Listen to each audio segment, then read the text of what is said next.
नमस्कार, मैं हूं नवीन पांडे। आप देख रहे हैं राष्ट्र धर्म। महाराष्ट्र की राजनीति में सब गड्ढमड्ढ क्यों चल रहा है? लोकसभा चुनाव में मात खाने के बाद बीजेपी इस बार अपने सहयोगियों के साथ शानदार घोषणा पत्र और कई भारी भरकम नारों से लैस होकर महाराष्ट्र के महासंग्राम में कूदी है। लेकिन उसके चुनाव अभियान में बहुत सारे विरोधाभास देखने को क्यों मिल रहे हैं? कट्टर हिंदुत्व के पोस्टर बॉय बन चुके यूपी के सीएम योगी आदित्यनाथ को लेकर महायुद्ध के साथियों के अलग अलग बयान क्यों आ रहे हैं? योगी महाराष्ट्र में नारा देते हैं बटेंगे तो कटेंगे, तो बीजेपी के सहयोगी एनसीपी का अजीत पवार साफ कह देते हैं हम इस नारे के साथ नहीं हैं। फौरन डिप्टी सीएम देवेंद्र फडणवीस ऐलान करते हैं हम योगी जी के नारे के साथ हैं। फिर बीजेपी की नेता पंकजा मुंडे इसके विरोध में बयान दे देती हैं। कांग्रेस पार्टी के दिग्गज नेता रहे और राज्य के पूर्व सीएम अशोक चव्हाण, जिनको बीजेपी ने राज्यसभा का सांसद बना दिया है, वो भी योगी के बयान को लेकर दरकिनार कर रहे हैं। अब बड़ा सवाल यह है, क्या महाराष्ट्र की बिखरी राजनीति के लिहाज से ये बीजेपी की कोई रणनीति है या फिर महायुति में ही बिखराव चल रहा है? क्या होगा इसका नतीजे? इन सब मुद्दों पर चर्चा करेंगे। हमारे साथ कुछ खास मेहमान जुड़े हुए हैं, उनके पास चलेंगे, लेकिन उससे पहले देख लेते हैं क्या कुछ कहा गया है। बहनों और भाइयों, राष्ट्र से बढ़कर के कुछ नहीं हो सकता, कुछ नहीं हो सकता। और राष्ट्र तब सशक्त होगा जब हम एक रहेंगे, नेक रहेंगे, तभी नेक रहेंगे। बटेंगे तो कटेंगे। आप देख रहे हैं ना, बांग्लादेश में देख रहे हो ना, तो वो गलतियां यहां नहीं होनी चाहिए। बटेंगे तो कटेंगे, एक रहेंगे तो नेक रहेंगे, सुरक्षित रहेंगे और समृद्धि की पराकाष्ठा को पहुंचेंगे। हमें विकसित भारत की संकल्पना को साकार करने के लिए कार्य करना है। एक स्टेट के चीफ मिनिस्टर आते हैं और वो बोल देते हैं बटेंगे कटेंगे, तुरंत हमने बताया कि ये उत्तर प्रदेश नहीं है, नॉर्थ में ये चलता होगा। हमारे महाराष्ट्र में शिवशाहू फुले अम्बेडकर की विचारधाराओं से महाराष्ट्र चलता है। मैंने हमेशा देखा है, जब से मैं पॉलिटिक्स में आया हूं या उससे पहले एक स्टूडेंट के नाते मैं जब सोचता था तो भी मैंने देखा है, उसके बजाय वो दूसरा कोई सोच ही नहीं सकता। दूसरा, सबका साथ सबका विकास, सबका साथ यानी सबका साथ ना, और सबका विकास। सर वो तो इस बार तो हो ही नहीं रहा। एक मिनट सुनो ना, अभी का क्या है, हम सब एक है तो सेफ है। मैंने उसके बारे में ये सोचा है, हम सब यहां जितने भी बैठे हम सब एक है तो सेफ है। इस एंगल से मैं देखता हूं। पहली बात तो यह है कि शायद ये लोग या तो जनता का सेंटिमेंट नहीं समझ पाए या फिर इस बात का वो मतलब नहीं समझ पाए, या बोलते हुए वो शायद कुछ और कहना चाहते हैं और उसका अर्थ अलग गया। इन तीनों में से कोई हो सकता है। जहां तक अजीत दादा का सवाल है, मुझे लगता है कि दशकों अजीत दादा ऐसे विचारों में रहे हैं कि जिन विचारों में सेक्युलरिज्म नाम का एक इस प्रकार का विचार है जो मैं ऐसा मानता हूं कि हिंदू विरोधी है। Secularism, there is no real secularism amongst those who call themselves secularist. Hindutva का विरोध करना है सेक्युलरिज्म उनके लिए, ऐसे लोगों के साथ रहे। इसलिए जनता का मिजाज और नेशनलिस्ट मिजाज ये समझने में थोड़ा समय उनको लगेगा। बटेंगे तो कटेंगे, इसका अर्थ समाज को एकत्रित रखना है और मुझे लगता है इसमें कोई गलत बात नहीं। अभी आपने सुना जिस तरह से महाराष्ट्र के डिप्टी सीएम और पूर्व मुख्यमंत्री रह चुके फडणवीस साहब कह रहे हैं कि सेकुलरिज्म को हिंदू विरोधी माना जाना चाहिए और बटेंगे तो कटेंगे को राष्ट्रवाद की परिभाषा में फिट बता रहे हैं। यह देश की राजनीति का नया मिजाज है। क्या भारतीय जनता पार्टी की मजबूरी महाराष्ट्र की राजनीति में बहुत कुछ बयान करती है? इन तमाम मुद्दों पर चर्चा करेंगे। हमारे साथ कुछ खास मेहमान मौजूद हैं। महाराष्ट्र में लगातार जिस तरह से चुनाव में बीजेपी एक के बाद एक जो कदम उठा रही है, वो तमाम सवाल खड़े करती है। बीजेपी का नारा है बटेंगे तो कटेंगे, उसको लेकर बहुत सारे जगहों पर जो है उसका समर्थन हो रहा है और उसके ही साथ ही बहुत सारी जगहों पर उसका विरोध कर रहे हैं। अजीत पवार खुलेआम ऐलान कर रहे हैं कि हम इस नारे के साथ नहीं हैं। उन्होंने नवाब मलिक को उतार दिया है। नवाब मलिक खुद चुनाव लड़ रहे हैं और उनकी बेटी शीबा मलिक चुनाव लड़ रही हैं और दोनों ही लगातार इसका विरोध करते हैं। कहते हैं देखिए जहां जहां हमारा वोट बैंक है ये सब यहाँ नहीं चलता। अजीत पवार इंटरव्यू में कहते हैं कि ये यूपी में चलता होगा, ये वहां होता होगा। योगी जी यूपी के नेता बताते हैं, मानने को तैयार नहीं है कि योगी जी पूरे देश के नेता हैं और एनडीए के नेता हैं। तो बड़ा सवाल यह है, क्या महायुति में बिखराव है और क्या चुनाव के बाद ये सब झलकेगा? अगर नतीजे कहीं कुछ गड़बड़ रहे तो अजीत पवार कमजोर कड़ी साबित होंगे, यह आशंका पहले से जताई जा रही है। अजीत पवार उसी खेमे में दिखाई देंगे जहां सबसे ज्यादा विधायक होंगे और जिसकी पार्टी की सरकार बनती उनको दिखाई देगी। तो अजीत पवार के लोग इसीलिए उनको अभी से किंग मेकर कहने लगे हैं। पिछली बार भी हमने देखा कि जैसे ही वो बीजेपी सत्ता में आने वाली थी, साथ में आके मिल गए, फिर वापस चले गए, फिर लंबे समय बाद कुछ दिन अलग रहे और फिर आखिरकार आके बीजेपी के साथ मिल गए, अपनी पार्टी ही तोड़ दी उन्होंने। तो अजीत पवार जिस तरह से अभी बयानबाजी करने लगे हैं, बीजेपी के लिए शुभ संकेत नहीं दिखाई दे रहे। वो कहते हैं कि उत्तर प्रदेश के लिए नारा ठीक है पर महाराष्ट्र में इसके लिए नहीं। लेकिन बड़ा बयान देते हैं देवेंद्र फडणवीस। वो कहते हैं, वो खास बातचीत में कहते हैं कि शरद पवार परिवार और पार्टी तोड़ने के मामले में महारथी हैं और जो अजीत पवार हैं वो बार बार उनके साथ रहे हैं, उनके साथ राजनीति की है, इसलिए वो नहीं समझ पा रहे हैं कि राष्ट्रवाद क्यों जरूरी है इस देश के लिए। क्योंकि इसीलिए जो बात होती है सेकुलरिज्म की, वो जो सेकुलरिज्म का नाम लेते हैं वो दरअसल कहीं ना कहीं हिंदुत्व के विरोधी हैं। ये अपने आप में एक बड़ा बयान है। लेकिन महाराष्ट्र की राजनीति में पंकजा मुंडे भी हैं, बीजेपी के नेता। वो कहती हैं कि देखिए हमारा जो इलाका है वहां ये सब नहीं चलता। अशोक चव्हाण है, राज्य के बहुत बड़े नेता हैं, कांग्रेस के से पार्टी से मुख्यमंत्री रह चुके हैं, जो अब बीजेपी के साथ हैं और राज्यसभा के सांसद बीजेपी ने उनको बनाया है। वो भी कहते हैं कि देखिए इस नारे के साथ हम नहीं हैं और जो है यहाँ ये सब नहीं चलता। तो क्या कहती है महाराष्ट्र की राजनीति, क्या चलता है महाराष्ट्र में, ये बड़ा सवाल है। बीजेपी क्या कोई रणनीति के तहत ये दोहरी रणनीति अपना रही है या कहीं ना कहीं वो फंस गई है और उसके साथ ही जो है उसका ही विरोध करना शुरू कर चुके हैं। और जब चुनाव पूरे हो जाएंगे, नतीजे आएंगे, उसमें कहीं कुछ कमी दिखाई देगी तो उसके साथ ही कहाँ जाएंगे? सत्ता जहां होगी वहां जाएंगे या बीजेपी के लिए कौन सी रणनीति सही साबित होगी? इन तमाम मुद्दों पर चर्चा करेंगे। कुछ खास मेहमान हैं, चलते हैं उनके पास और बातचीत का सिलसिला शुरू करते हैं। तपोष पाल जी हैं, नेता बीजेपी के, बहुत बहुत स्वागत है तपोष जी। रतन तिवारी हैं, प्रवक्ता कांग्रेस के, बहुत बहुत स्वागत है रतन जी। पंडित अवधेश शुक्ला जी हैं, शिवसेना उद्धव गुट के प्रवक्ता, बहुत बहुत स्वागत है आपका। अमिताभ कुमार जी हैं, वरिष्ठ पत्रकार, बहुत बहुत स्वागत है अमिताभ कुमार जी। तपोष पाल जी, सबसे पहले आपके पास आना चाहूंगा। बहुत बड़ा बयान दिया है फडणवीस साहब ने, चूंकि महाराष्ट्र में बहुत कुछ दांव पर लगा हुआ बीजेपी का। लोकसभा चुनाव में जिस तरह से आप लोगों को बड़ा नुकसान हुआ था, उसकी कवरेज जो है विधानसभा चुनाव में करनी है, जो आगे के लिए पूरे देश का मिजाज कहीं ना कहीं तय करेगी। ऐसे में रणनीति बहुत सारी बनाई गई है। योगी जी की रणनीति है जो बटेंगे तो कटेंगे, यानी राष्ट्रवाद का नारा है। फडणवीस साहब ने आज कहा कि सेकुलरिज्म की बात जो लोग करते हैं वो हिंदुत्व विरोधी हैं और बटेंगे तो कटेंगे की बात कही जा रही है वो राष्ट्रवाद है। और साथ में ये जोड़ते हैं अजीत पवार इसलिए विरोध कर रहे हैं क्योंकि वे अब तक सेकुलरिज्म के लोगों के साथ रहे हैं, उनको समझ में नहीं आता कि राष्ट्रवाद क्या है। ये कहीं ना कहीं बिखराव की बात नहीं हो रही महायुति में? जी, सबसे पहले तो कार्तिक पूर्णिमा की आप सभी लोगों को बहुत बहुत शुभकामनाएं। भगवान बिरसा मुंडा जी की आज जन्म दिवस है, जनजाति गौरव दिवस, उसकी भी बहुत बहुत शुभकामनाएं। गुरु नानक देव जी की आज जन्मदिन है, प्रकाश पर्व की, उसकी भी आप लोगों को बहुत बहुत शुभकामनाएं।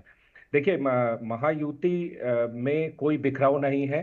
हाँ, कुछ कुछ जगहों पे कुछ नारे लेके कुछ लोगों में थोड़े से इधर उधर असंतोष इस तरीके से वो प्रकाश कर रहे हैं, बस इतना ही है। अजीत पवार जी ये कह रहे हैं कि सबका साथ सबका विकास, और एक और तथ्य है इसमें कि योगी जी ने जो भाषण दिया है उसमें उन्होंने जो तथ्य रखे हैं कि बटेंगे तो कटेंगे, ये मूल मंत्र है। ये मूल मंत्र किस चीज का है? हिंदू एकत्रीकरण का है। हिंदू जातियों में ना बटे, जिस तरीके से राहुल गांधी बार बार कोशिश कर रहे हैं जाति जाति करके, तो जातियों में हिंदुओं का विघटन और उसको तोड़ के किस तरीके से वो गलत तरीके से हिंदुओं के बीच में एक विघटन करने की कोशिश कर रहे हैं, ये सारी चीजें ना हो, इसीलिए बटेंगे तो कटेंगे का नारा दिया गया है। और एक तथ्य दिया गया है, आज योगी जी ने जो बताया है वो भी बहुत महत्वपूर्ण है, कि उन्होंने कहा कि आपने बांग्लादेश का उदाहरण देखा है, वहां पे किस तरीके से हिंदुओं के ऊपर अटैक्स हो रहे हैं। खुलेआम जो हमारे धार्मिक संस्थाएं हैं उनको चैलेंज किया जा रहा है, खुलेआम बोला जा रहा है दुर्गा पूजा नहीं करने देंगे, किसी तरीके की पूजा पाठ नहीं करने देंगे। तो इस तरीके की चीजें ना हो, आपको एकजुट रहना है, हमें एकजुट रहना है, और तभी हम आगे की तरफ बढ़ सकते हैं एकजुटता के साथ।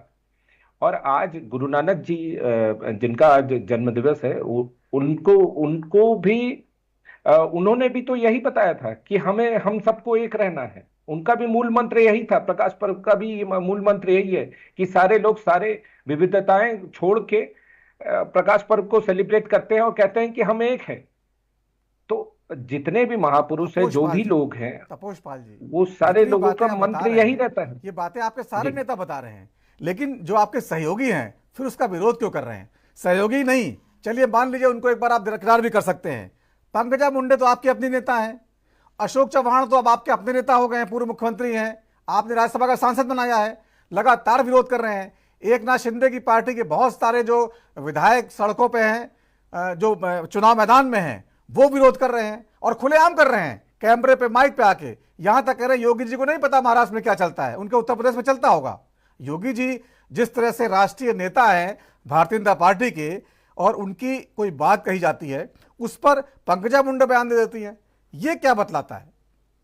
देखिए, जो योगी जी ने कहा है पूरे सभाओं में, उसका समर्थन आरएसएस ने भी किया है, उनका समर्थन मोदी जी ने अपने सार्वजनिक सभाओं में भी किया है, उनका समर्थन सारे हिंदू संगठनों ने भी किया है, और जितने भी लोग हैं पॉलिटिकल एरिना में, उन लोगों ने भी किया है। अब कुछ लोग, उनको ये बात अभी नहीं आ रही होगी समझ में, लेकिन कुछ दिनों के बाद उनकी अंडरस्टैंडिंग बनेगी और फिर उसके बाद वो सहमति देंगे। क्योंकि देखिए, हर एक चीज हर एक व्यक्तियों को तुरंत समझ में आ जाता है, कुछ लोगों को कुछ दिनों के बाद समझ में आता है, कुछ लोगों को कई लोगों के समझाने के बाद समझ में आता है, कुछ लोगों को कभी नहीं आता है। तो अब कुछ लोग जो बिल्कुल से ना समझ है, जिनको कभी नहीं आएगा, वो फिर साइडलाइन हो जाएंगे, और जिनको समय समय के साथ जिनको जिनको जैसे जैसे समझ में आता जाएगा, वो मुख्य धारा में शामिल होते जाएंगे। तो ये समझ का ही तो फेर है। एक क्लास में आप देखिए 40 स्टूडेंट रहते हैं, एक ही टीचर पढ़ाता है, लेकिन अंडरस्टैंडिंग सबकी अलग अलग होती है। इसी तरीके से आज योगी जी ने भरी सभा में इस चीजों को बताया है, क्योंकि उसकी अभी रिक्वायरमेंट बन रही है। पहले पहले उन्होंने कहा था, नहीं कहा था, लेकिन आज की डेट में इसकी रिक्वायरमेंट है। आज हिंदुत्व को बांटा जा रहा है, हिंदू धर्म को बांटा जा रहा है, हिंदू लोगों को बांटा जा रहा है, वो प्राइम टारगेट पे है। ठीक है, तो कुलदीप तिवारी जी, आपको आवाज आ रही है? ये प्राइम है। कुलदीप तिवारी जी हैं शिवसेना उद्धव गुट के नेता, हमारे साथ जुड़े हैं। कुलदीप तिवारी जी, आवाज आ रही है आपको? जी बिल्कुल बिल्कुल। कुलदीप तिवारी जी, जिस तरह से महाराष्ट्र की राजनीति चल रही है और बीजेपी चूंकि महायुति में है और महायुति के नेता बहुत सारे बयान जो है अलग तरीके से जारी कर रहे हैं और विरोध कर रहे हैं, बटेंगे तो कटेंगे का वो कहते हैं यहाँ नहीं चलता है, क्या लगता है आपको जो है ये जो नारा है? और फडणवीस साहब कह रहे हैं कि देखिए ये जो सेकुलरिज्म का नाम लेते हैं ये हिंदुत्व विरोधी है, और चूंकि आप लोग भी हिंदुत्व की राजनीति करते हैं तो आप लोग सेकुलरिज्म की बात भी करते हैं। देखिए, जिस तरीके से भाजपा के पास कोई मुद्दा तो है नहीं है, वहाँ पर जो बाला साहब ठाकरे जी की विरासत थी, जिन्होंने मराठी मानस का एक बहुत बड़ा उनकी जो हक था, मराठी मानस का उनकी आवाज उठाई महाराष्ट्र में। शरद पवार जी बहुत बड़े कद्दावर नेता है, दोनों लोगों की पार्टी को तोड़ दिया गया है। तो कहीं ना कहीं अब भाजपा बैकफुट पे, ये सब आपको लोकसभा चुनाव में देख लिया होगा, उसका परिणाम जो आया लोकसभा में सब समझ गए होंगे। तो क्या भाजपा को पता है कि वो बुरी तरीके से हार रही है, इसलिए हिंदू मुस्लिम करके कहीं ना कहीं कि जो वोटों का डिवाइडेशन करना चाहती है वो हो रहा है। दूसरी बात, एक तरफ मोदी जी बोहरा समाज इंदौर, मध्य प्रदेश के इंदौर में जाके बोहरा समाज की मस्जिद में जाके वहाँ पे मीटिंग करते हैं, तब हिंदुत्व कहाँ चला जाता है, तब बटेंगे तो कटेंगे या जो भी बोलते हैं वो कहाँ चला जाता है। और दूसरी बात, पहले तो ये सोच रहे हैं या वो समझ में भाजपा ने बोला किसको है, ऐसा तो नहीं खुद को बोला हो कि हम बटेंगे तो कटेंगे, मतलब अजीत पवार जी बच जाएंगे, शिंदे जी बढ़ जाएंगे तो कट जाएंगे, क्योंकि अजीत पवार जी एक तरफ भाग रहे हैं, दूसरी तरफ शिंदे जी का फोटो जो अभी एडवर्टाइजमेंट आप लोगों ने देखा होगा, महाराष्ट्र सरकार द्वारा एडवर्टाइजमेंट किया गया, उसमें शिंदे जी की छोटी छोटी फोटो लगा दी गई है और देवेंद्र फडणवीस जी और मोदी जी की फोटो बड़ी है। तो उन्होंने इसको देखते हुए तो नहीं बोल दिया कि बटेंगे तो कटेंगे, शिंदे जी नाराज मत होइए नहीं तो हम हार जाएंगे और महाविकास अघाड़ी की सरकार बन जाएगी। ठीक है अमिताभ कुमार जी, जिस तरह से नैरेटिव चल रहे हैं महाराष्ट्र में, ये क्या बीजेपी की रणनीति है? क्योंकि महाराष्ट्र एक ऐसा राज्य है जहां बहुत सारे क्षेत्र हैं, बहुत सारे इलाके हैं जहां के समीकरण हर जगह के अलग अलग हैं। पंकजा मुंडे का इलाका धुले की बात करें तो वहां दलित राजनीति जो है ज़्यादा महत्वपूर्ण है बीजेपी के लिए, और वहां पर हिंदुत्व उतना चलता नहीं है। मुंबई की बात करें तो वहां पर मुस्लिम वोटर बहुत ज़्यादा संख्या में है, उत्तर भारतीय भी है, बीजेपी को उत्तर भारतीय को अपने साथ रखना है और मुस्लिम वोटर को नाराज भी नहीं करना है। बहुत सारी रणनीतियां एक साथ काम कर रही हैं। जो नॉर्थ इंडिया में चलता है, जो हरियाणा में चलता है, क्या महाराष्ट्र की राजनीति में वो सब नहीं चलता? या फिर महायुति के अंदर अजीत पवार साहब जो है वो अभी से लाइन लेने लग गए हैं कि जिसकी ज़्यादा संख्या आएगी हम तो उधर ही निकल लेंगे? तो ये सब क्या समझ में आता है महाराष्ट्र की राजनीति को लेकर आपको? नहीं, अभी से ऐसा कुछ सोचना मुझे नहीं लगता है कि इसमें कोई दम है। ये देखिए, सबकी अपनी नीति होती है, अपना तरीका होता है। हर एक पार्टी के अंदर भी बहुत तरह की लाइनें लोग लेते हैं। अब अभी जैसे कि अब देखिए, अजीत दादा की मजबूरी है, अजीत पवार जो है उनके लिए मुसलमान एक बड़ी संख्या में वोट करते हैं, तो वो कैसे उनको एकदम से हटा दें? और ये कोई भाजपा में मिल तो नहीं गया है ना, उनकी अपनी पार्टी है, तो वो अपनी रणनीति से चलेंगे। ये तो रणनीतिक इनका गठबंधन है ना। कांग्रेस में ही आप देखिए, अब आप देखिए कि उद्धव ठाकरे जो हैं वो ऐसे गठबंधन के साथ चले गए हैं जिसके एक पार्टी का नेता कहता है कि हमें हिंदुत्व को खत्म करना है, ये कैंसर है, वो उसके साथ चले गए। कभी सोचा था किसी ने? मुझे तो लगता है कि बाला साहब ठाकरे का सपना तोड़ने और इस पार्टी को तोड़ने के लिए सबसे ज्यादा जिम्मेदार उद्धव है। वो न जाते, जिन बाला साहब ठाकरे ने कहा था कि कांग्रेस के साथ किसी शर्त पे कभी नहीं जाऊंगा। पहली बात तो भाई साहब याद इस चीज को आप समझिएगा कि बाला साहब ठाकरे जी ने इंदिरा गांधी जी की इमरजेंसी का साथ दिया था। ये प्रतिभा पाटिल जी का जब राष्ट्रपति चुनाव हुआ था तब बाला साहब ठाकरे जी ने उनका समर्थन किया था। उसके बाद में प्रणब मुखर्जी का जब वो राष्ट्रपति के लिए चुनाव हुआ तो तब बाला साहब ठाकरे जी ने समर्थन किया था कांग्रेस का। पहले बाला साहब ठाकरे जी का इतिहास पता कर लीजिए। बीच में न बोलने को कहिए इन्हें। कुलदीप जी पहले सुन लीजिए, फिर आपको मौका दूंगा। दो चार मुद्दों पे समर्थन पाकिस्तान के साथ भी रहता है। इसका मतलब थोड़ा है कि हम पाकिस्तान को पसंद करने लगे और उसके साथ बिल्कुल हाँ, नहीं पाकिस्तान को मोदी जी पसंद करते होंगे ना, बिना बुलाए। कुलदीप जी सुन लीजिए, कुलदीप जी आपको मौका दूंगा बोलने का, मौका दूंगा। आप सुन लीजिए पहले अमिताभ जी क्या कह रहे हैं, वरिष्ठ पत्रकार हैं वो।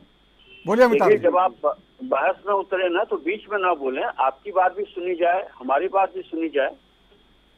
तो शुद्ध रूप से बाला साहब ठाकरे ने जिस लाइन और लेंथ पे पार्टी को बनाया था, बढ़ाया था, उसको उद्धव ने छोड़ दिया केवल और केवल मुख्यमंत्री के कुर्सी के नाम पे।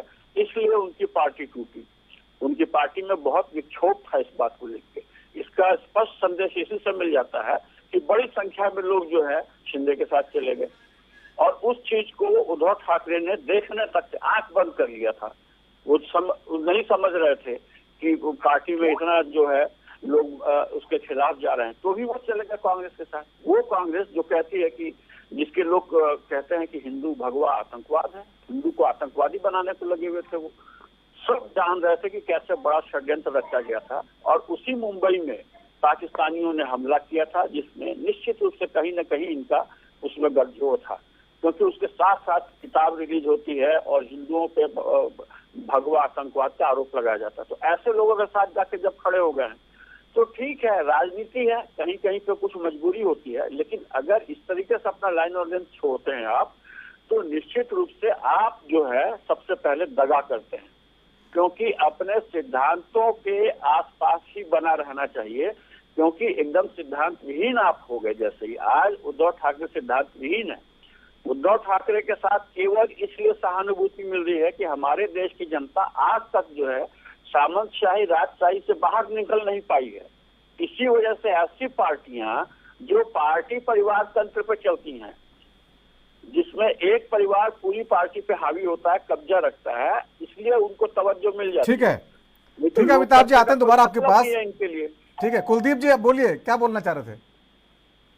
जी, जो वरिष्ठ पत्रकार साहब बोल रहे थे कि उद्धव जी ने जो भी किया है, पहले तो मेरे को ये बताएंगे कि चंद्रबाबू नायडू जी मुस्लिम आरक्षण का 5% 10% का वो समर्थन करते हैं, तो चंद्रबाबू नायडू जी के साथ में कुछ हिंदुत्व पर गठबंधन है इनका केंद्र में। दूसरी बात, नीतीश यादव जी के साथ में, नीतीश कुमार जी के साथ में किस गठबंधन के साथ इनका वो है, किस हिंदुत्व के तहत इनका वो समर्थन है। दूसरी बात जो ये कर रहे हैं, जो बात रही शिंदे जी, तो शिंदे जी एक टाइम पर 2014 में इस्तीफा लेके घूम रहे थे कि भाजपा के साथ मत जाओ, भाजपा में खत्म करने की कोशिश कर रही है, भाजपा में खत्म कर देगी। इसी उन्हीं की बात को मानते हुए 2014 में शिवसेना ने एक तरीके से अलग चुनाव लड़ा अपना, ठीक है। उसके बाद में जब अलग चुनाव लड़ने के बाद में 2019 में शिंदे जी को लगा कि हम कहीं ना कहीं मुख्यमंत्री बन सकते हैं, क्योंकि विधायक दल का नेता बना दिया गया, तो एनसीपी में या जो उसके वरिष्ठ पदाधिकारी थे उनको ये लगा कि नहीं, हम इनके साथ काम नहीं कर पाएंगे, इसलिए मजबूरी में उद्धव जी को मुख्यमंत्री बनना पड़ा। तो ईडी के डर से, भाजपा ने ईडी का डर दिखाया, उनके साथ कुछ लोग थे, उनको गिरफ्तार कर लिया, ईडी के डर से ये लोग गए। वही शिंदे जी बोलते थे कि अजीत दादा का मुझे वित्त मंत्री है, फंड नहीं देते हुए शिवसेना के विधायकों को, और जो वहाँ के भाई और भी नेता थे जिनको दाऊद का साथी बताया था, दाऊद के गैंग का बताया था, दाऊद का पार्टनर बनाया था, लास्ट में उनके साथ में जाके आज बैठे हुए ना शिंदे जी। ठीक है कुलदीप जी, आपकी बात आ गई है। रतन तिवारी साहब जुड़े हमारे साथ। रतन जी, आवाज आ रही है आपको? जी आ रही। रतन तिवारी जी, बहुत कुछ चल रहा है महाराष्ट्र की राजनीति में, जिस तरह से महायुति गठबंधन में बटेंगे कटेंगे बयान को लेकर लगातार विरोध के स्वर उभर रहे हैं। अजीत पवार की बात करें, पंकजा मुंडे विरोध कर रही हैं, अशोक चव्हाण जी जो आपकी पार्टी में थे, बड़े वरिष्ठ नेता थे, मुख्यमंत्री थे, वो बीजेपी के सांसद है, वो विरोध कर रहे हैं।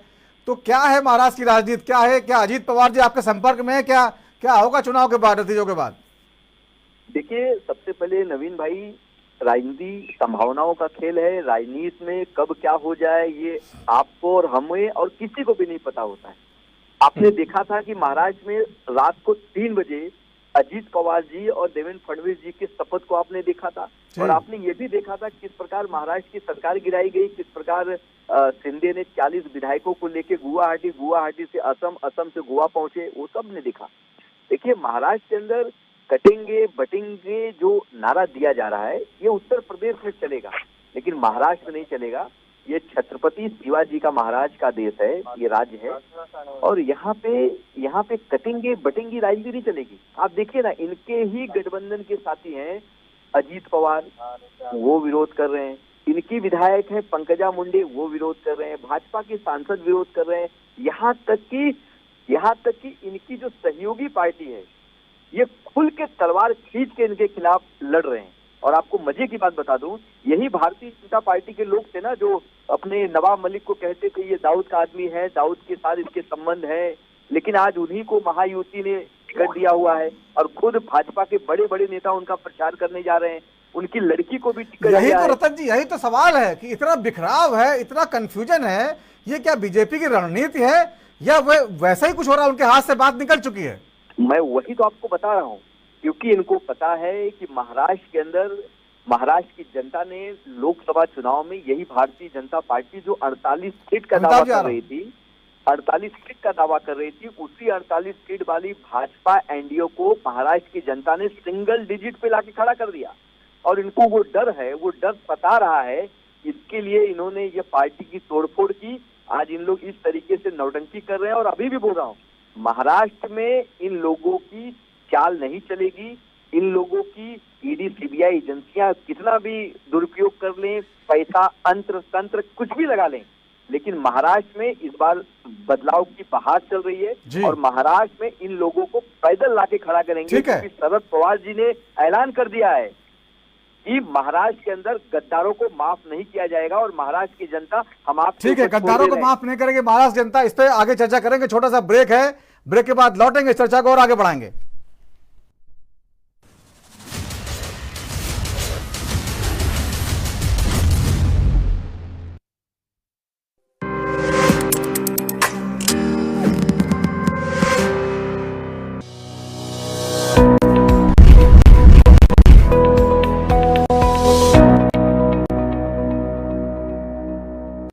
यशस्वी प्रधानमंत्री नरेंद्र मोदी जी के विजन के अनुरूप माननीय मुख्यमंत्री योगी आदित्यनाथ के प्रगतिशील नेतृत्व में अविस्मरणीय यादों के साथ संपन्न हुआ प्रयागराज कुंभ 2019 जैसा कीर्तिमान बनाने के लिए महाकुंभ 2025 के सफल आयोजन को तैयार है कर्म योगी सरकार।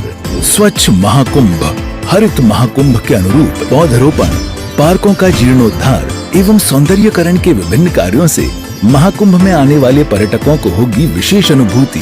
कूड़ा प्रबंधन, ठोस अपशिष्ट निस्तारण और पॉलीथीन फ्री महाकुंभ के लिए बनाई गई है विशेष कार्य योजना।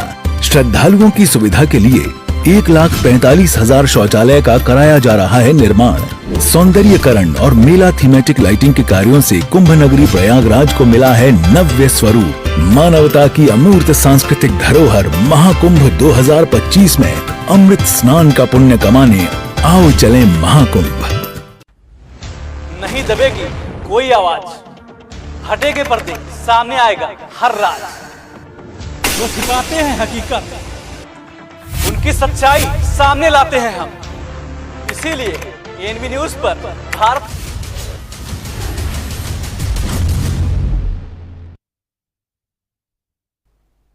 और ब्रेक के बाद राजधर्म का फिर आपका स्वागत है। आज बात कर रहे हैं महाराष्ट्र की राजनीति की, जहां बहुत कुछ गड्ढमड्ढ है। हम कह रहे हैं कि बार बार महायुति गठबंधन में इतनी सारी रणनीति एक साथ चल रही हैं, आखिरकार उनका उद्देश्य क्या है? क्या ये दोहरी रणनीति है या फिर कहीं कहीं महायुति में बिखराव है, उनके मुद्दों में बिखराव है, उनकी विचारधारा में बिखराव है, और जब नतीजे आएंगे तो ये बिखराव और तेज हो सकता है क्या?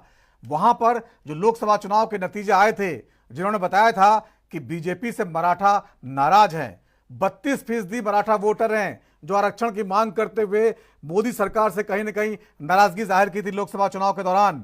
और अगर मराठा और अल्पसंख्यक वोटों का ध्रुवीकरण हो गया, एक साथ आ गए, तो बीजेपी के लिए सत्ता चली जाएगी। ये एक बहुत बड़ा डर है, जिसकी वजह से ध्रुवीकरण की राजनीति कहीं न कहीं जरूरी है। लेकिन बहुत सारे जो दल हैं, नेता हैं अलग अलग, उनको लगता है कि अगर ये नारा चल गया तो हमारा जो इलाका है वहां हमें नुकसान होगा। ये जो दोहरी रणनीति है, ये कितना नुकसान पहुंचा रही है महायुति गठबंधन को? इन सब मुद्दों पर चर्चा कर रहे हैं। एक बार फिर चलते हैं मेहमानों के पास। हमारे साथ बने हुए हैं तपोष पाल जी, नेता बीजेपी के, रतन तिवारी जी, प्रवक्ता कांग्रेस के, कुलदीप तिवारी जी हैं शिवसेना उद्धव गुट के प्रवक्ता, अमिताभ कुमार जी हैं वरिष्ठ पत्रकार। तपोष पाल जी, बीजेपी के लिए महाराष्ट्र इतना आसान नहीं है। देखिए, पिछली बार लोकसभा चुनाव को बहुत लंबा समय नहीं बीता है, और इतने समय में जो मराठा वोटर है, जो दलित संविधान के नाम पे जो आप कहते हैं बरगला दिया गया, लेकिन नाराजगी उन्होंने जाहिर की थी, उनको मनाना इतना आसान भी नहीं है। और क्या इसीलिए आप लोग जो है ध्रुवीकरण की राजनीति चल रहे हैं? कहीं इसी के दम पे जो है इतना कड़ा बयान दे रहे हैं फडणवीस साहब की, जो सेकुलरिज्म की बात करते हैं, जो अपने आप को बताते हैं वो हिंदुत्व के विरोधी हैं। ये बयान इससे पहले सुना नहीं गया था कभी? नहीं, ऐसा नहीं है कि ध्रुवीकरण या इस तरीके की कोई कुछ है। देखिए, सबसे पहले तो मैं बता दूं, पिछले बार जब इलेक्शन लड़ा गया था तो शिवसेना और भाजपा एक साथ लड़ी थी। उसके बाद जैसे अमिताभ जी कह रहे हैं कि उन्होंने अपने मूल्यों के साथ कॉम्प्रोमाइज किया और उसके बाद वो कांग्रेस के साथ चले गए। अब ये कांग्रेस वो है जिनको बाला साहब ठाकरे ये कहते थे कि I will close my shop, हमें कांग्रेस के साथ जाना ही नहीं है। और उसको सोनिया गांधी से लेके उनके जितने भी बड़े बड़े लीडर हैं कांग्रेस के, उनको उनके लिए बाला साहब ठाकरे के क्या क्या स्टेटमेंट्स रहे वो जग जाहिर है। लेकिन उन्होंने मूल्यों के साथ कॉम्प्रोमाइज किया और फिर भुगतना पड़ा। देखिए एनसीपी भी टूटी और शिवसेना भी टूटी। उसके पीछे यही था कि उन्होंने आइडियोलॉजी के साथ सारे अपने जो पूरी पार्टी है उसको अपने कॉन्फिडेंस में नहीं लिया था और सीधा वो जाके मुख्यमंत्री बन गए वहां पे। दूसरी चीज मैं बता दूं, देखिए मिलिंद देवड़ा आपको दिख रहे होंगे अभी, जब मोदी जी के आप जब मोदी जी सभा में मंच पे हैं तो उसमें मिलिंद देवड़ा जी दिख रहे होंगे। ये मुरली देवड़ा के लड़के हैं और कांग्रेस के कद्दावर नेता हुआ करते हैं। ये इस समय मिलिंद देवड़ा शिवसेना में है। तो वहां पे किस तरीके से मूवमेंट हुआ है, जो करंट शिवसेना है उस तरफ के सारे युवा नेता और एग्जिस्टिंग लोग वो आए हैं सामने, वो भी ज्वाइन कर रहे हैं। अभी एक आरोप लगाया जा रहा था कि नवाब मलिक और प्रफुल्ल पटेल को लेकर। देखिए नवाब मलिक ने काफी ज्यादा आरोप लगाए थे कि बीजेपी ये है वो है और दुनिया भर की चीजें उन्होंने बोला था। तो उनको अगर इतना ही ज्यादा प्रॉब्लम था तो वो टिकट क्यों नहीं डिक्लाइन कर दिया? वो टिकट डिक्लाइन कर देते। और टिकट हमने नहीं दिया है, टिकट दिया है एनसीपी ने, अजीत पवार गुट ने दिया है। आप अजीत पवार गुट से भी पूछ सकते हैं और नवाब मलिक जी से भी पूछ सकते हैं, क्योंकि इस समय एनसीपी जो अजीत पवार गुट है वो हमारे साथ है। तो आइडियोलॉजी के साथ कौन कॉम्प्रोमाइज कर? हमने तो कॉम्प्रोमाइज किया नहीं। इसका मतलब यह है कि नवाब मलिक घर वापसी करने के लिए रेडी है, उनकी बेटी खुद घर वापसी करने के लिए रेडी है, तभी ना आ रहे हैं हमारे पास टिकट के लिए। अब देखिए महबूबा मुफ्ती, पीडीपी हमारे साथ गठजोड़ की थी, उसके बाद महबूबा मुफ्ती शिव मंदिर पे जाके शिव जी पे जल चढ़ाते। तो मानसिकता हमने बदला है लोगों का, तो हमारा ये काम है और हम ये कर रहे हैं। तो मानसिकता बदलना अलग बात है, लेकिन डराना अलग बात है। कटेंगे और किस तरह बात करना, ये तो कह रहा, आपके नेता कह रहे हैं कि भाई नहीं चल रहा है यहाँ पर। नहीं, किसने डराया भाई? डराया था महबूबा मुफ्ती ने कि आप धारा 370 खत्म करिए, हम पूरे देश में आग लगा देंगे। उन्होंने डराया था, हमने नहीं डराया था। और हम कभी डराने की रणनीति पे काम भी नहीं करते, कहते भी नहीं है। अच्छा, मराठा राजनीति, मराठा लैंग्वेज के आधार पे जो आप इसके आरक्षण की बात कर रहे हैं, देखिए लैंग्वेज पॉलिटिक्स ऑलमोस्ट एंड हो चुका है पूरे इंडिया में। डीएमके ने इसको स्टार्ट किया था और यहाँ पे बहुत हद तक तूल पकड़ा गया था मराठा राजनीति को लेके और उसको इस देश में। और अभी एक चीज और चल रहा है जो कांग्रेस उसके पीछे पीछे घूम रही है और उसको हवा भी दे रही है, वो है मुस्लिम आरक्षण। तो धर्म के आरक्षण, धर्म के नाम पे आरक्षण और भाषा के नाम पे आरक्षण, ये और किसी तरीके का आरक्षण ये होने वाला है नहीं। लव जिहाद और वोट जिहाद क्यों आ रहा है फिर? क्योंकि यहां अगर आरक्षण दिया जाएगा तो वो एससी, एसटी, ओबीसी, जनजाति, उनको आरक्षण दिया जाएगा। Freedom fighters, ex army man, उनको आरक्षण दिया जाएगा। यही सारे मापदंड है, इसी के आधार पे चयन प्रक्रिया में उनको रखा जाएगा। बाकी लव जिहाद सबसे बड़ा मैटर है, वक्फ बोर्ड सबसे बड़ा मैटर है। धर्म के नाम पे आप किसी महिला के जीवन खत्म कर दें, उनको ना बताएं कि हम जो है किस आधार पे मतलब मेरा क्या असली एग्जिस्टेंस है, वो अपना नकली नाम जो करके अब किसी महिला के साथ शादी करे और उसके बाद फिर बाद में बताए कि आपको नमाज पढ़ना पड़ेगा, आपको धर्म परिवर्तन करना पड़ेगा। तो ये तो विरोध होना ही चाहिए। और ये धर्म के साथ उसको सपोर्ट किया जा रहा है तो उसका विरोध कर रहे हैं, तो क्या गड़बड़ है? वोट जिहाद क्या है? वोट असीमित शक्ति, हाँ वोट जिहाद पे भी आ रहा हूं। वक्फ बोर्ड को असीमित शक्तियां दे दी गई हैं। वो 1500 साल पुराने मंदिरों को वो अपना बता दे रहे हैं, उसका भी कोई मतलब नहीं है। उसके पीछे भी कांग्रेस रही है। मैं वोट जिहाद की बात बता दूं, वोट जिहाद के लिए उलेमाओं ने सबसे पहले पहल किया। उन्होंने बताया कि भाई आप एक साथ आइए, और वो व्हिप जारी करते हैं और उसके लिए फतवे जारी होते हैं, मस्जिदों से होते हैं कि किसी एक पार्टी को दीजिए। ये जमहूरियत का हिस्सा है क्या? ये प्रजातांत्रिक चीजें हैं क्या? ये डेमोक्रेसी है क्या? आपने धर्म के आधार पे लोगों को पहले एकजुट किया और उसके बाद फिर आपने बता दिया कि कांग्रेस को वोट करिए क्योंकि वो आरक्षण देंगे, और उन्होंने लिस्ट बना के दे दिया। ये गलत है ना। किसी एक धर्म, वो अगर मुस्लिम धर्म को इकट्ठा करते हैं तो वो भी तो हिंदू धर्म के अगेंस्ट में इकट्ठा कर रहे हैं ना। वो भी तो यही दिखा रहे हैं कि देखो हिंदू लोग आके मार देंगे, ये कर देंगे। जैसे सीए में इन्होंने दिखाया था, सीए पारित हो गया, सब कुछ हो गया, ये कह रहे थे कि सारे मुसलमानों को यहां से भारत से निकाल दिया जाएगा। भारत के मुसलमान, कितने मुसलमान निकाले गए? तो कांग्रेस ने इस तरीके की चीजें की है, जो मस्जिदों से और उलेमाओं के जो ग्रुप्स हैं उन्होंने इस तरीके की एक्टिविटीज कर रहे हैं, वो अभी भी और करते हैं। क्यों? क्योंकि उनका धंधा चलता है इससे।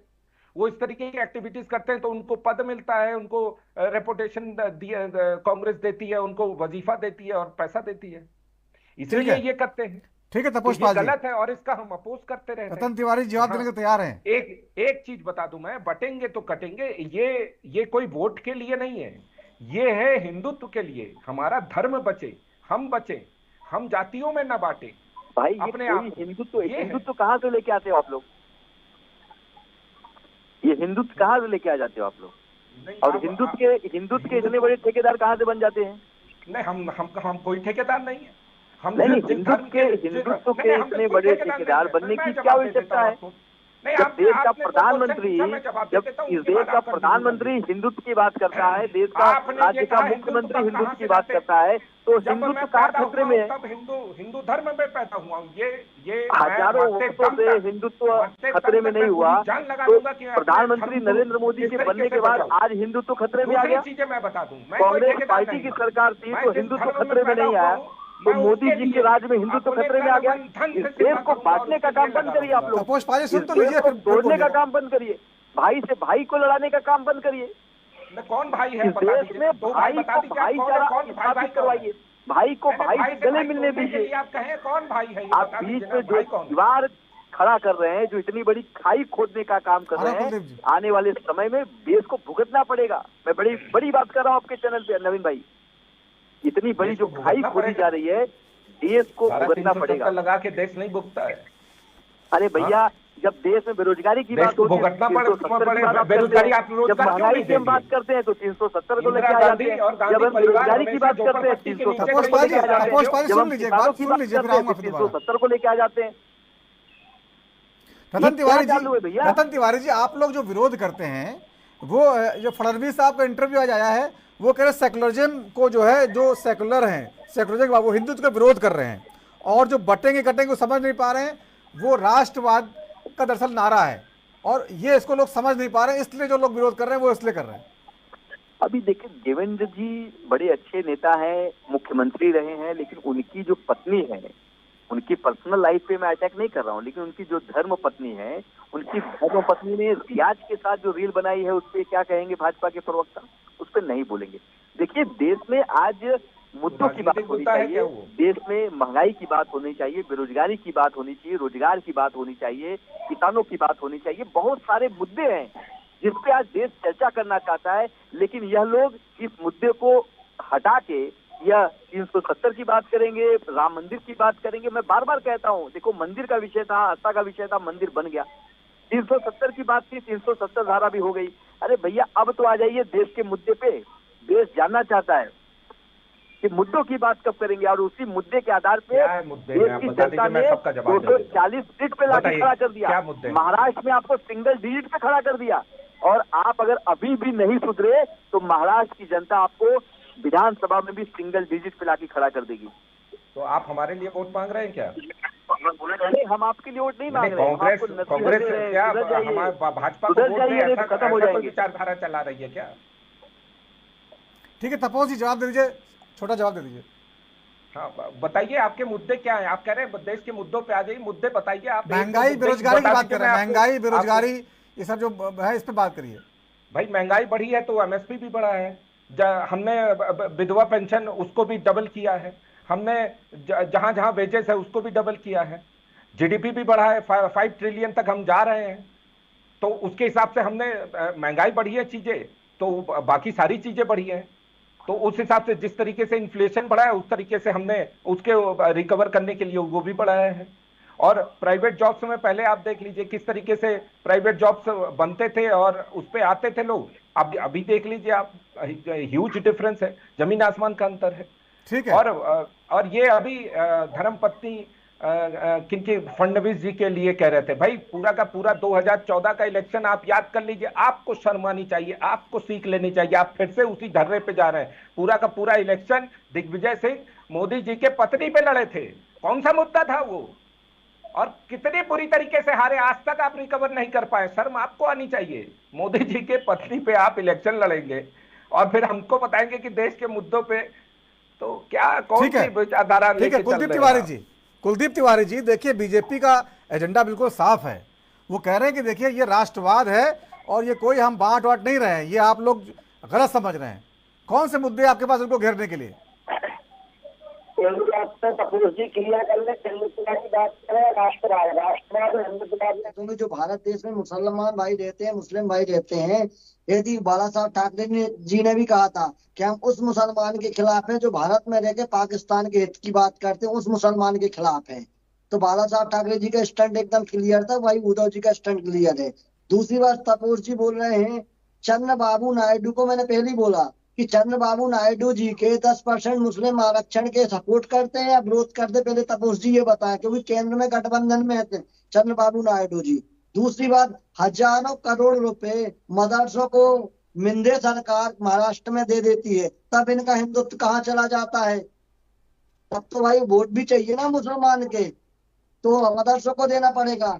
दूसरी बात, ये रोजगार की बात करते हैं, रोजगार रोजगार कितने, देखिए हर प्रदेश को अपना अपना अधिकार है, हर प्रदेश को अपना अपना अधिकार है, मतलब कि जो हर प्रदेश में रोजगार आने चाहिए, चाहे वो महाराष्ट्र हो, चाहे गुजरात हो, चाहे मध्य प्रदेश हो, उत्तर प्रदेश हो। लेकिन किसी दूसरे प्रदेश के जो प्रोजेक्ट हैं, वो चुनाव के टाइम पे, गुजरात में जब चुनाव था तो वेदांता फॉक्सकॉन सहित कम से कम 8-10 बड़े जो रोजगार थे वो गुजरात चले गए। ठीक है, गुजरात के हिस्से में जो था वो होना चाहिए। तो यहाँ पे साफ साफ महाराष्ट्र की जनता जान चुकी है कि मोदी जी का और अमित शाह जी का क्या स्टैंड है कि जो यहाँ की आर्थिक राजधानी है वो गुजरात ले जाना चाहते हैं। इसलिए मराठी मानस समझ गया, महाराष्ट्र की जनता समझ चुकी है। भाजपा को अभी लोकसभा में बता दिया, सिंगल डिजिट पे ला दिया, और विधानसभा में जिस तरीके से बुरी हार उनको दिख रही है वो उनको बहुत अच्छे से पता है कि उनको बुरी तरीके से हारना है। और मिंदे सरकार अब विदाई की कगार पर है। 23 तारीख को महाविकास अघाड़ी की सरकार बनेगी। तो कौन सीएम बनेगा आपका? हम लोग आपस में बैठ के बातचीत कर लेंगे, जिसको भी सीएम बनना होगा। भाई अभी तक तो ये महायुति वाले तो क्लियर ही नहीं कर पाए कि किसको बनाएंगे। नहीं, आप कह रहे हैं कि उनकी सरकार जा रही है, आपकी आ रही है। बेचारे मिंदे को तो ना घर का छोड़ा ना घाट का छोड़ा, बेचारे मिंदे को ना घर का छोड़ा ना घाट का छोड़ा। वो अब फडणवीस जी अपनी बड़ी बड़ी फोटो लगाने लगे, अमित शाह जी बोलने लगे देवेंद्र फडणवीस जी मुख्यमंत्री बनेंगे। अभी पिछली सभा में उन्होंने बोला था। नहीं, कांग्रेस कह रही है कि अभी सीएम तय नहीं है, कि जो जिस पार्टी के ज्यादा विधायक आएंगे चुन के उसी पार्टी का मुख्यमंत्री होगा। तो अगर आप कह रहे हैं कांग्रेस के आगे तो कांग्रेस से बनेगा। देखिए एक चीज आप बताइएगा, हमारी महाविकास अघाड़ी में किसी के भी स्टेटमेंट में मिसअंडरस्टैंडिंग हो तो आप बताइए। महायुति वाले अजीत दादा कुछ और बोलते कि बटेंगे कटेंगे, महाराष्ट्र में नहीं चलेगा। भाजपा के नेता बोलते कि बटेंगे कटेंगे, महाराष्ट्र में नहीं चलेगा, क्योंकि छत्रपति शिवाजी महाराज जी के साथ में जो कुछ लोग थे वो भी कुछ मुसलमान लोग थे।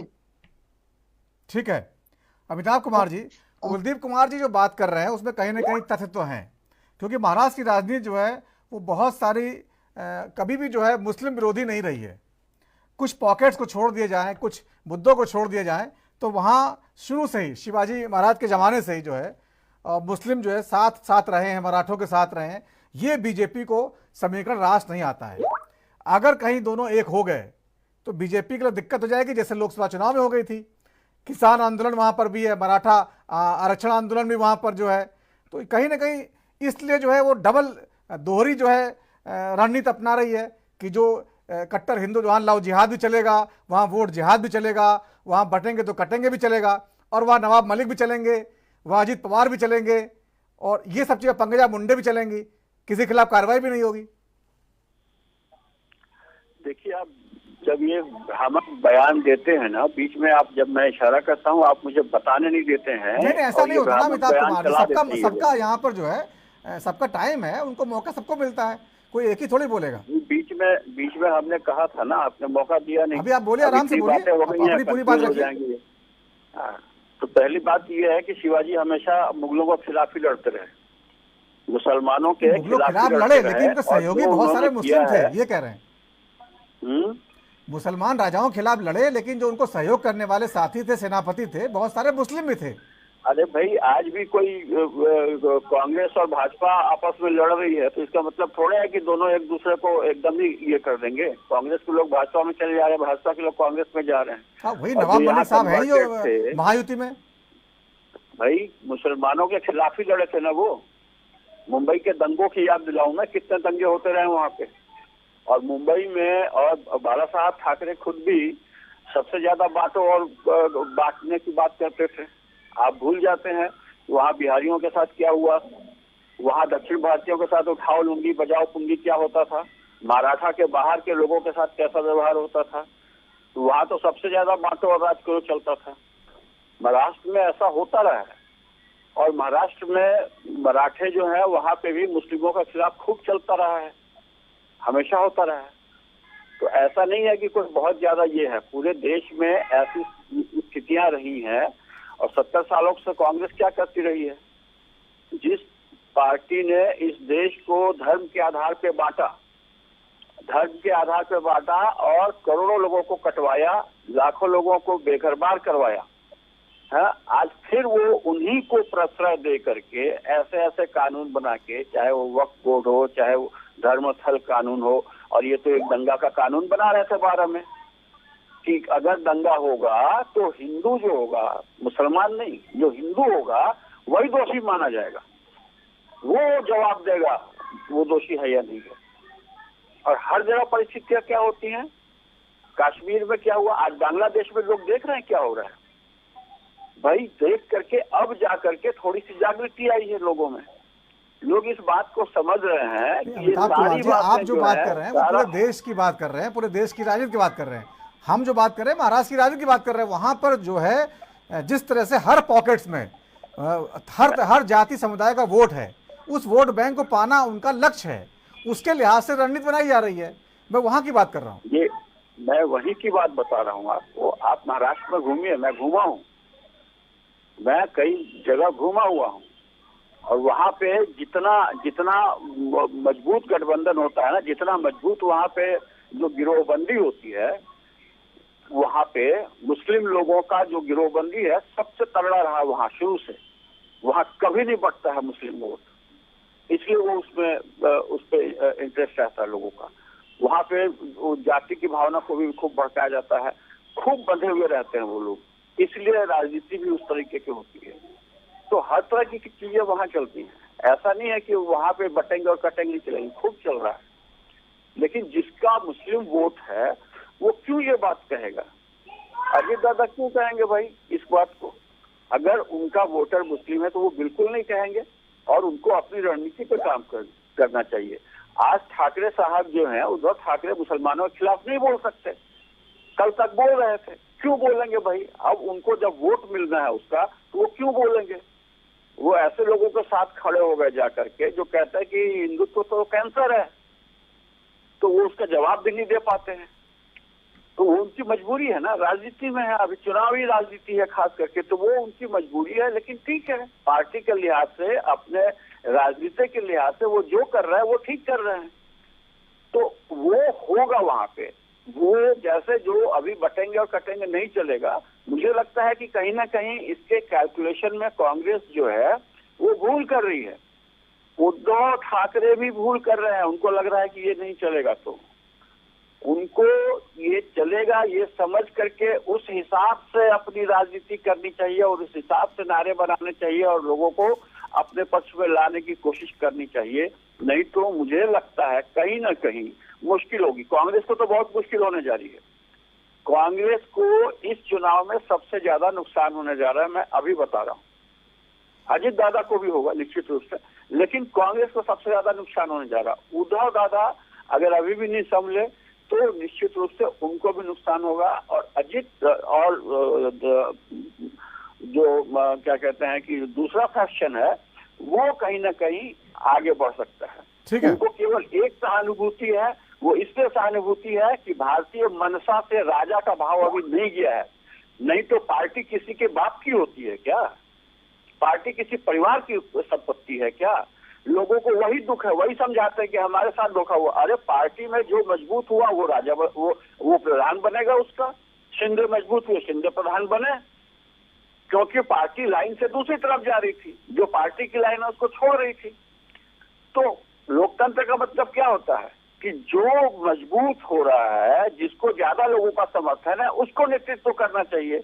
लेकिन हमारे भारत के वो राजा भाव, सामंत भाव जो कांग्रेस ने बना के रखा है, अंग्रेजों की जो छाती वो लेकर के चलते रहे, मुगलों की छाती, तो वो उन्होंने बना के रखा है। इसीलिए ये हमेशा चाहते हैं कि यहाँ गरीबी, बेरोजगारी, महंगाई सब बनी रहे। ठीक है, सारी नीतियां इनकी ऐसी रही है। ये कभी भी नहीं चाहे कि लोग सक्षम हो जाएं।